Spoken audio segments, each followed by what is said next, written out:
Hello hi friends, welcome to జీ69 media. నేను మీ జీకే రాజు. నేను వేరే పని మీద బయటకు వచ్చానండి. లేకపోతే ఏదో పెద్ద వీడియో చేద్దాం అనుకున్నాను. ఈరోజు ఏదేమైనా మన ఉప ఎన్నిక రిజల్ట్స్ వచ్చినాయండి ఈ రోజుని.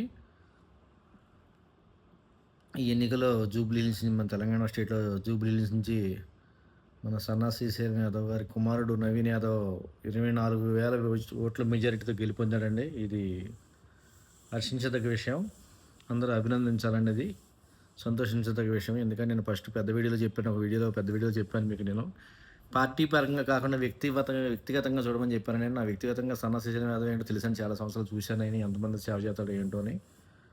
ఇదే ఇదే టైప్‌లో చేసేది ఇంకో వ్యక్తి కూడా ఉన్నాడండి. ఆయన కూడా చెప్తాను నేను. నీలం మధు ముదిరాజ్ అని పటాన్‌చెరు నియోజకవర్గ ఇన్ఛార్జ్ అండి. ఆయన కూడా నేను స్వయంగా దగ్గరుండి చూశాను నేను. ఆయన సేవా కార్యక్రమాలు అది కూడా అలాగే కూడా ఈళ్ళు కూడా అలాగే చేశారు. ఈ విజయం సాధించారు. నేను మనస్ఫూర్తిగా అభినందిస్తున్నానండి ఇది.